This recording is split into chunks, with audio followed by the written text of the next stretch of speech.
Dinsdag 25 Maart 2025. Goeiemôre geliefdes in ons Here Jesus Christus. Ons het gister so 'n bietjie begin kyk na hoe Jona probeer het om weg te kom van sy opdrag, van God se roeping aan hom, om iets te gaan doen, om God se genade te gaan verkondig. Jona wat sover as moontlik wou wegkom, vir God in Jerusalem wou agterlos. En dan kom dit met 'n verrassing. Jona, so maklik kom jy nie los nie.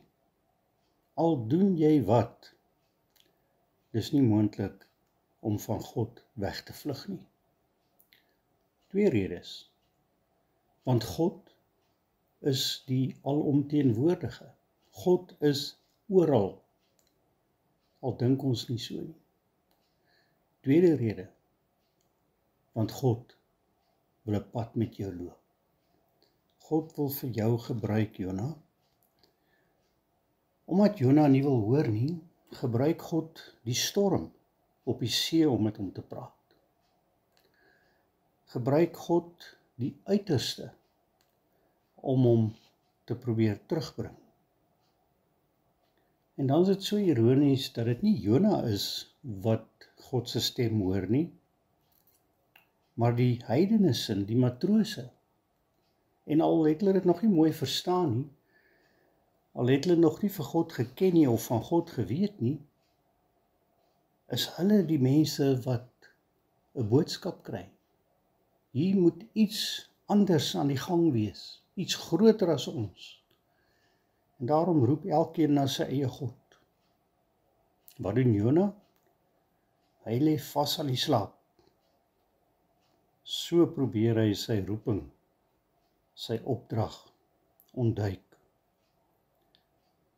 En dan gebruik God hierdie matrose om Jona tot 'n belydenis te bring, tot 'n erkenning te bring dat hy die oorsaak is van alles wat met hulle gebeur. En nog steeds wil Jona nie met God praat nie.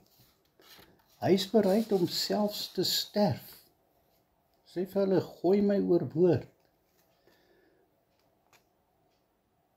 Bereid om selfs te sterf as om gehoorsaam te wees. In vers 14 kom die matrose dan met 'n treffende gebed. En daar bid hulle, ag Here, moet ons tog nie laat vergaan oor hierdie man nie. Moenie dat ons iemand onskuldig doodmaak nie. U is die Here. U doen wat u wil. En dan gooi hulle hom maar oorboord. En onmiddellik reageer God. Die storm bedaar. Hoe ver sal ons gaan om ons roeping te ontduik, om God se stem te ignoreer? Hoe ver sal ek gaan? Miskien is ek blind vir die wêreld rondom my, wat in die wêreld rondom my aangaan. Miskien hou ek my maar doof vir die hulpgeroep daar buite die grense van my adres. Hoekom sal ek betrokke raak? Want daar is baie ander wat dit kan doen. Liewe broers en susters, miskien het God al met jou ook deur 'n lewensstorm gepraat. Miskien moes dit ook baie keer rof gaan met ons, voor ons God se stem gehoor het. En dan gebeur dit maar weer 'n keer dat ons maar net doof word. Kom ons maak onsself bereid. Kom ons luister na God se stem. Dankie Here dat U nie vir ons uitlos nie. Dankie dat U vir ons behoed en bewaar deur alles. Dankie dat U daar is vir ons en dat U die pad saam met ons loop. Amen.